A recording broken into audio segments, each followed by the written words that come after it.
আজ ৭ রমজান। পবিত্র এই মাসে মডেল মসজিদ নিয়ে একটি স্পেশাল ভিডিওতে আপনাদেরকে স্বাগতম।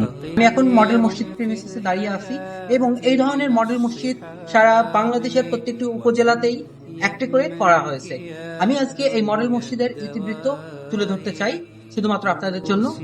ইসলামিক জ্ঞান ও সংস্কৃতি সম্প্রসারণের মাধ্যমে ইসলামী মূল্যবোধের পরিচর্যা ও প্রসারের লক্ষ্যে ইসলামিক ফাউন্ডেশনের অধীনে সর্বপ্রথম এপ্রিল 2017 থেকে ডিসেম্বর 2020 পর্যন্ত 8,722 কোটি টাকা ব্যয়ে সারা দেশের সব জেলা ও উপজেলাগুলোতে 3 ক্যাটাগরির মোট 560টি মডেল মসজিদ ও ইসলামিক সাংস্কৃতিক কেন্দ্র স্থাপনের অনুমোদন দেওয়া হয়।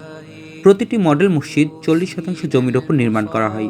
জেলা শহরের জন্য ও উপকূলীয় অঞ্চলের জন্য 4 তলা ও উপজেলায় 3 তলা বিশিষ্ট মডেল মসজিদ স্থাপন করা হয়।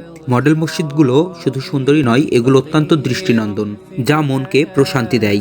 এ ক্যাটাগরির 69টি মডেল মসজিদ 64টি জেলা সদর ও সিটি কর্পোরেশনের আওতাভুক্ত এলাকায় নির্মিত, যার প্রত্যেকটির ফ্লোরের আয়তন 2360.9 বর্গমিটার। বি ক্যাটাগরির 475টি মডেল মসজিদ বাংলাদেশের উপজেলাগুলোতে নির্মিত হয়, যার প্রত্যেকটির ফ্লোরের আয়তন 1680.14 বর্গমিটার।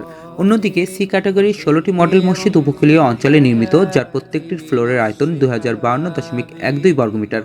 4 তলা মসজিদগুলোতে একসাথে 1200 এবং 3 তলা মসজিদগুলোতে একসাথে 900 মানুষের নামাজ আদায়ের ব্যবস্থা রাখা হয়েছে।